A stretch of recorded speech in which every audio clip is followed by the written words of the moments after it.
It is Tuesday, March 21st, 2023. This is another edition of Baseball Today, presented to you by Fubo. That is my man, Trevor Plouffe. I am Chris Rose, producer Dan, along for the ride as well, as we are getting you all set for the World Baseball Classic Final. How you doing, my dude? I'm doing great. Another amazing night of the WBC last night. We're going to be talking all about it during the show. And then I had a game today for my youth team that would have coincided with the final. But it's raining here in LA. The game's going to be canceled. So I will be on my couch with my family watching the game, and I'm definitely excited about that. Yep, same here. Brady had his game washed out, so we'll all be together watching Team USA against Team I'm going to come over. But... Oh, yeah, come on over, please. Okay. I'll bring the fan. That'll be nice. Okay. Hey, question for you. Are you looking for an awesome way to stream your team's games this upcoming season? Yes. If you are, Fubo has got you covered. Fubo, of course, a streaming service, more than 200 live channels, sports, movies, shows, and news. They have Fox, they have FS1, they have FS2, which has come in handy over the last few weeks for your World Baseball Classic games. They also have, of course, the mothership, ESPN, to bring you all the big-time matchups, including Sunday Night Baseball, the most local sports at the lowest price, so you never have to miss your team's games, which is big today in the streaming world. So visit FuboTV.com/baseball today to see which channels are in your lineup and score 15% off your first month. And also, quick reminder, get your questions in for our Fubo TV question of the week. Got to get them in by Thursday so we can put the best one on Friday's show. So that way you can become famous and get Baseball Today swag. Yes. Thank you. Let's get to it. We've got an awesome final because Team Japan waited until the very last pitch of the game in the semifinal against Mexico to take its first lead. Here's how it sounded for the fans in the Far East.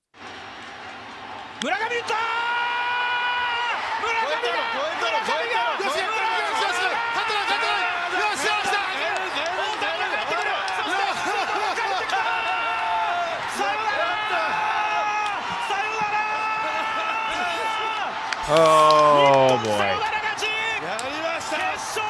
Everything just sounds so much cooler in a language other than English sometimes, doesn't it? I thought that that was great, obviously. I thought Joe Davis did a good job with it for our language as well. What an incredible moment, dude. Unreal. What was the moment you'll take away from that game last night? Because I know that there were probably 20 that we could all talk about. Is there something you can boil it down to? I think it was just the quality of the at-bats throughout the game. You know, we saw some really good pitchers out there. And then when you have Urias off of Sasaki, that guy had been absolutely cruising. He gets an 0-1 splitter, and he finally hangs a pitch and puts it into the middle of the plate. Urias doesn't miss it. 3-0, Mexico's up. That was awesome. Yoshida comes back off Romero. He gets down to 2 strikes, and then Romero kind of flips that changeup up there. And I'm telling you this right now, Chris, like an American hitter, I think that's a strikeout. But the changeup kind of looks like a splitter.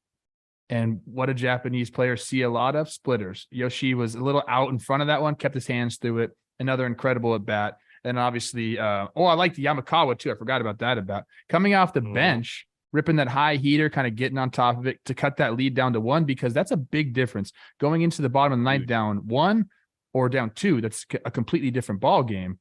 So that was a big at bat. And then obviously Murakami coming there after struggling all game and having a great at bat, getting a pitch right down the middle, but he cracked that thing to put them ahead. So I thought the quality of the bats were awesome.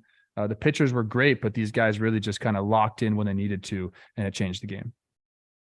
Yeah, he had struggled more than just in that game where he had punched out 3 times. He had struck out 11 of his 21 at-bats in the WBC. This is for a highly decorated player, middle of the order guy. So for me, a few things. We love the emotion of this sport. But for a lot of us, Japanese baseball means order, means emotionless, feels a little robotic. Every detailed is gone over several times. It's what makes them wonderful at the sport that they love the most in the country. And I loved seeing those guys led by Shohei, who a couple of times when he got on was firing up the troops. Like, I loved seeing that part of it. And I thought that was amazing. I have to admit, Japan is the team I watched the least outside of Cuba during this tournament. It just didn't work for the time frames that I was on. And shame on me, because I wish I had watched more of their team. They're really awesome. You're right. Like I could only imagine how frustrating it was for a Japanese fan watching that the entire game, because they had so many opportunities and they just couldn't punch it in. Yeah, they had a lot of runners in scoring position. They were moving guys over, bunting guys over, playing the game, kind of what I like to call the right way, a mix of selfless at bats with some power mixed in. They're incredible to watch. And people think about them as just like fundamentally sound. These guys have power on the mound, at the plate. They are a complete team. Yoshida's going to be a stud, by the way, this year, Fenway. Yeah. Holy smokes, is he good? He looks really, really good. I'm still tempering my expectations because I think it's a little bit different once we get to the big league season. But yes, he's impressed me more than I thought he would. Yeah. Didn't he throw somebody out at the plate too? I thought that was. Yeah, he did. Oh, would he throw Meneses out? It would have been 6-3, right? Yes. He gunned him out. Like he wasn't even close. Come on, Joey. By the way, Shudo. So when they put the pinch runner in for him, Shudo, I was like, God, really? Is that what we're doing? And damn, that manager is like, yeah, Rose, this is why. That guy, he made it from first to home in like just over 10 seconds. Yeah, he was like on Otoni's ass right there. Like he was there. Oh, and he can fly. Awesome. You're right. I think we'd be remiss if we didn't mention Team Mexico and how great they were throughout the tournament. I loved watching them. We know a lot of their lineup.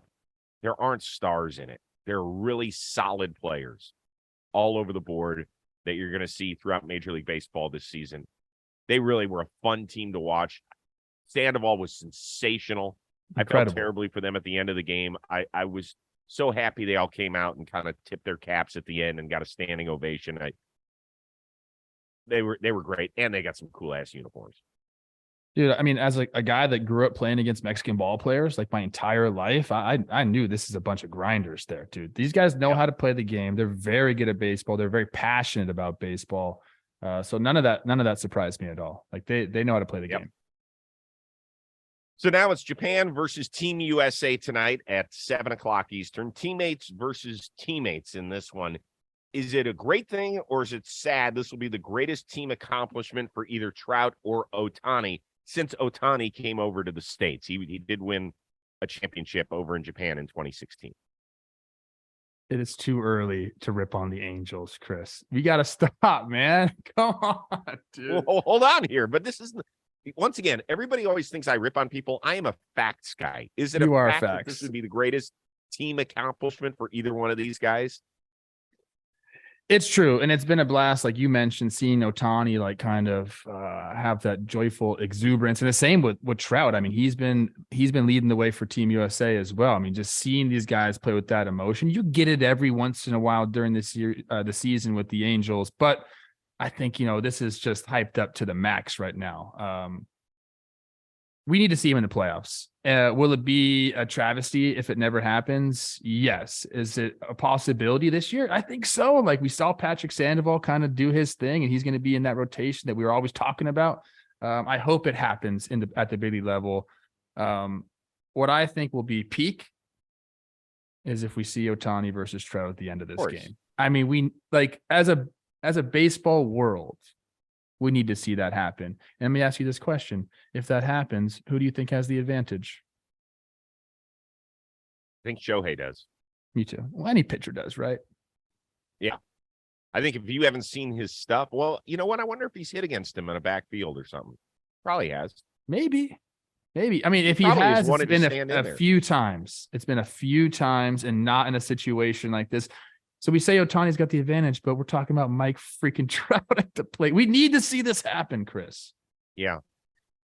I think this is part of the reason listen, obviously I'm American. I would like to see us win, but part of my curiosity is to see how Mike Trout celebrates afterward, because I haven't seen it.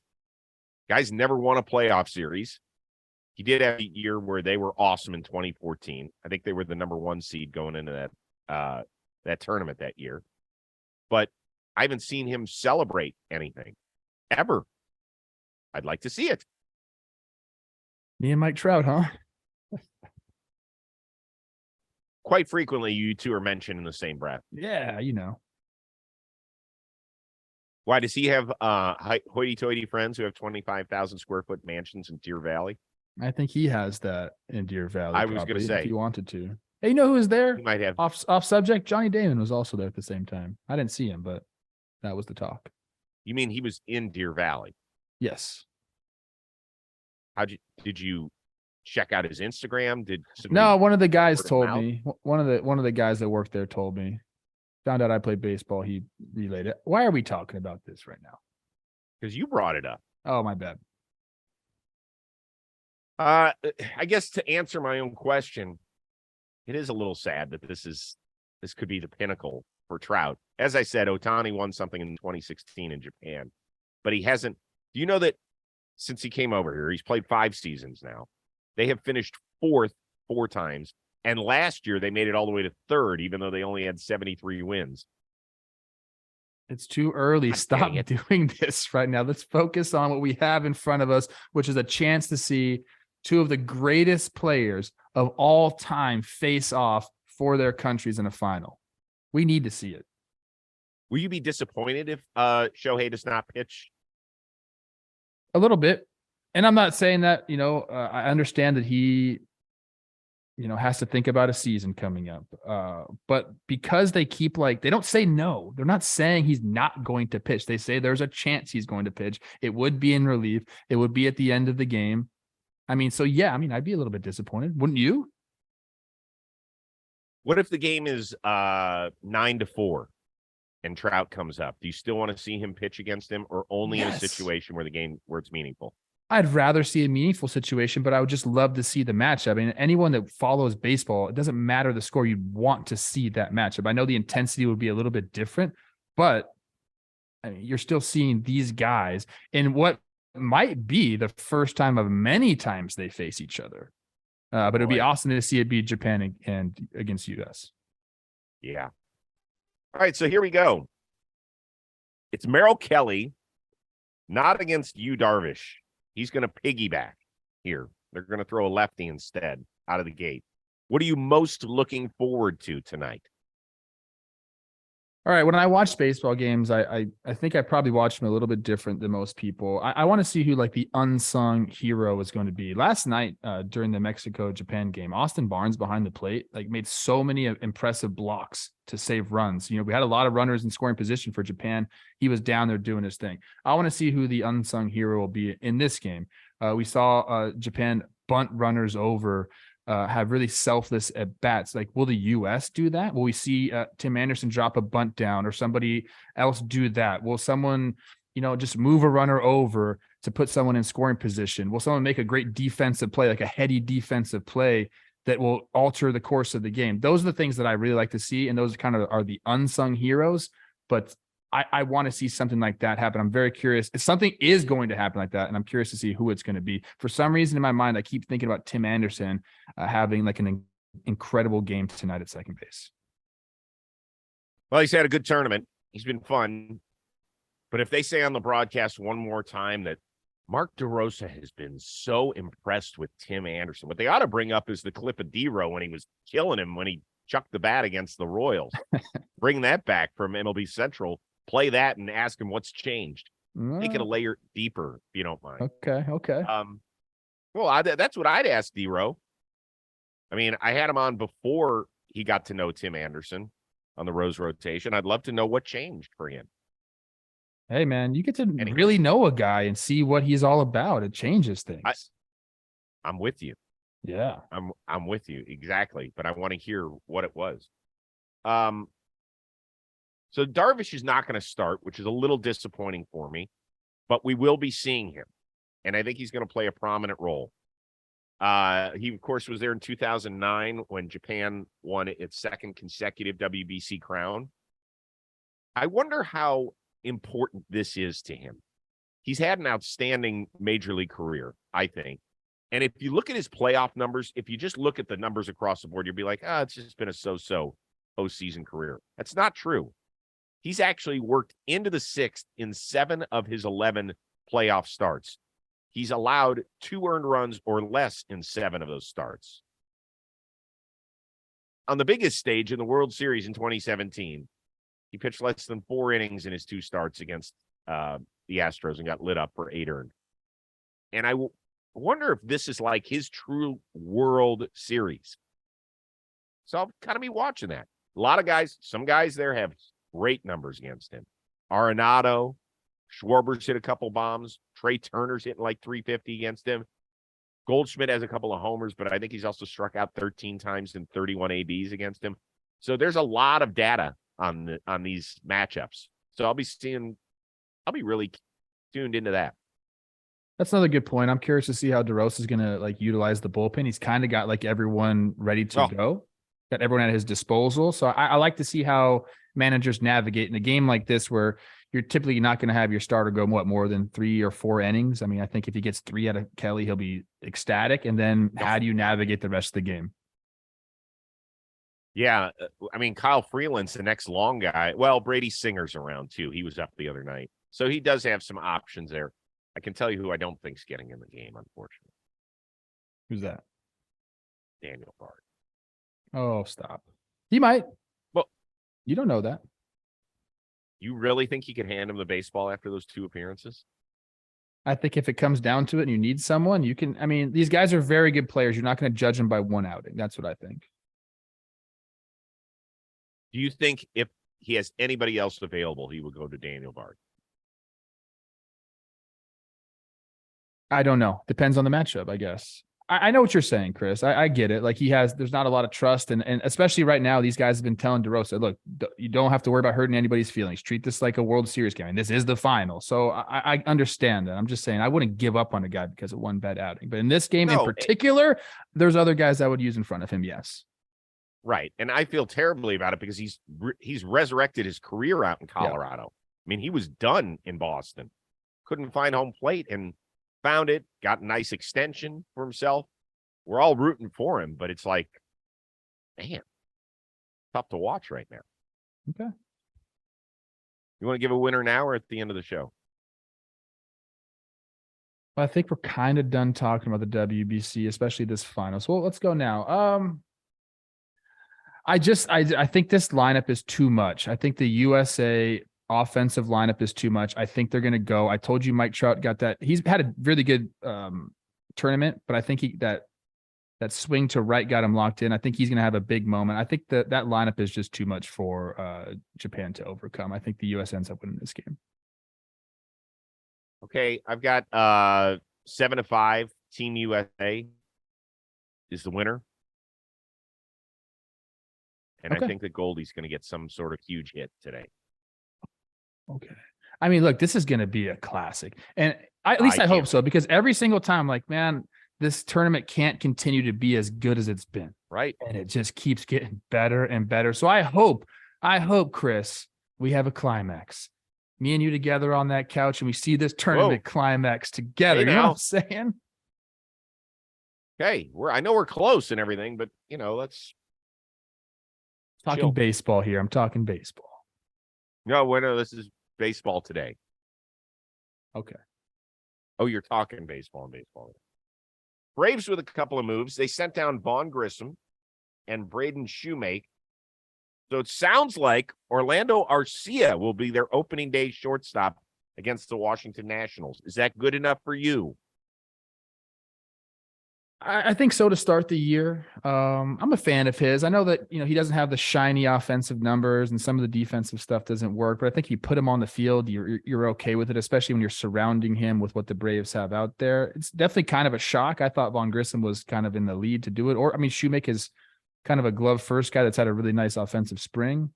The thing that got me was they've had Grissom working with Ron Washington this whole time. There's videos being put out about how good he's been doing. And then I got a quote here from Anthopoulos, and I'm going to read it to you right now. Look, we don't know how Vaughn's going to hit. He's got to earn the job. Arcia can do it too, but Wash really believes in Vaughn. We believe in Vaughn too, but we're going to go with who we think that expert in the area is. And I don't know anybody better in the game than Ron. So it sounds to me Like Ron Washington said, I don't think this guy's ready, right? That's what, reading into that quote, that's what it seems like. I actually put a text out to our guy, Peter Moylan, and I said, what happened with Grissom? Because I thought he was going to be the guy. And he said also he just hasn't done enough to win the job yet. He needs some ABs and reps, but I watched him today and it's in there. So whether it's Washington just being like, hey, I think we should go with Arcia to let this guy get a little bit more seasoning in AAA as we continue to work with him, or is this a service time thing? I don't know. There certainly seems to be something up in the air. I do think he'll be up there at some points during the year, manning shortstop. But Arcia is a fully capable stopgap for him as we start the season. Arcia had some of his most productive numbers last season, even though he played less than half of the season for the Braves a year ago. They don't need offense out of him. I got to be honest with you. No. The way that team's built, right? Matt Olson's killing it in the spring. He gave Austin Riley $200 million. Acuna's a stud. Albies is back. Michael Harris Jr. is a guy you already extended after less than a full season. You just brought in one of the best offensive catchers in baseball. I don't care. Can the guy catch the ball at shortstop? Because as up and down as Dansby Swanson was at times with the stick, I always felt like you could depend on him.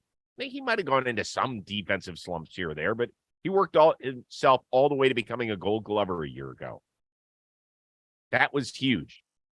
You can't be kicking the ball away. I haven't watched a lot of the Braves games in spring training. In fact, I've watched 0 Braves games in spring trainings, but I've seen Grissom has had good offensive numbers. I haven't seen how he's looked at shortstop. All I know is he'll continue to do Ron Washington's program. And when they think he's ready, I think he ends up being the guy, Chris.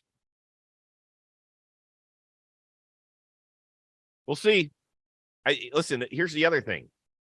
They could trade for somebody during the year. They still have a ton of ammo, a ton of it. Even with all these big trades that they've made in recent years, particularly with the A's, there's still guys they have. Last thing, we'll circle back to the World Baseball Classic. We didn't even mention Randy Arozarena, who made another great catch last night, continues to have fun out there, signing autographs mid-inning during a break, all that sort of stuff. Has he had the biggest popularity breakout during this tournament? Yeah, I mean, I know Shohei's had a huge social media boom, so that you can probably talk about him as well. But Randy, the way he's played the game is just awesome. I think he's made it the most fun of anybody. I mean, there he had the stare down. The next catch, he just took the ball and threw it backwards into the stands. I love the fact that he's signing autographs like in between pitches. I love the story about how he got on a Team Mexico. He slid into the president's DMs on Instagram. Is that real life, dude? And it's just cool. I mean, look, he says he's found a home in Mexico and he wanted to be a citizen. He wanted to play for the WBC for Team Mexico. So this is a feel-good story. And a lot of times, you know, with that, that's all you get. But this guy's been producing too. And he was everywhere in the outfield last night, just making catches. Every time a ball got hit out there, I was like, there's no way he's catching this one either. Or he's going to catch this one again. And he kept catching them. And then finally, Shohei, he hits the double to start the ninth. I think after the game, he was like, we're just trying not to hit it to left field. So he ends up pulling the ball. But it's pretty funny. Randy, we all know Randy and how awesome he is. We call him the best to ever do it. We've seen him with the cowboy boots. We've seen him crawling into home plate during the World Series. Like, this guy's had moments already. But this stage was, I mean, he was built for this stage. He was built for these types of crowds. He was built to play with that type of emotion. So this is like, people who are in baseball know Randy. This was definitely him introducing himself to the world stage. And I think he's going to be on a lot of people's favorite players list. A lot of those young guys, a lot of young kids who will watch this tournament, they're going to start naming Randy Arozarena when they get asked who their favorite player is. How many little leaguers are going to hit a double and then do the pose at second base? I hope a lot of them. I love it, dude. I've sent an email out this morning to all my team. I said, we're not going to play today, but you're watching that game tonight because I'm going to ask the kids about it. Good.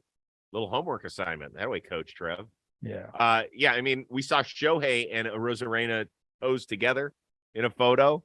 I love that. I thought that was cool. And yeah, I think like his first trip to the Bronx, those guys in the outfield will be talking to him the whole time. And I think he'll have a great time with it. I talked to somebody in the Rays organization about him. They said he's actually really quiet. Yeah. A little on the inconsistent side, but when he is focused, when he's laser focused, like he has been in this tournament, they're like, he's unbeatable. He really is. Got talent. He's fun to watch. Be curious if they try and extend him. We'll see. Rays do things differently, man. I love when he just held the ball and stood there. Like, how do you like have that? Okay, you make a play. It's a big freaking play. You rob a home run to, like, you know, keep your team ahead in the game. And then your first thought is to just stand there and soak in the moment. It's amazing, dude. Like, to be able to do that, you got to be a little bit different. And Randy's definitely a little bit different. He is. That's fun. That's fun. All right, we're back at it again on Wednesday. Plenty to talk about. Plus, we might even start some divisional previews. I got to map it out. Do you think we can talk about all World Baseball Classic stuff tomorrow in the first 12 minutes of the show and then do a divisional preview in about 15 minutes? I think we can. I think we can do whatever we put our minds to. See, Rosie, me and you. I'm going to be putting our mind to it. So be ready to roll tomorrow. What was your prediction again? 7-5 US? Yeah, 7-5 US. But I think it's going to be a fantastic game. I think it's going to be 4-2 US. 4-2? Wow. Okay. Don't forget to get your Fubo question of the week in. Okay, you'll become famous if we read it on Friday's show, and you'll get some Baseball Today swag. For our one-of-a-kind producer, Dan, and Trevor Plouffe, I'm Chris Rose. We will see you Wednesday here on Baseball Today.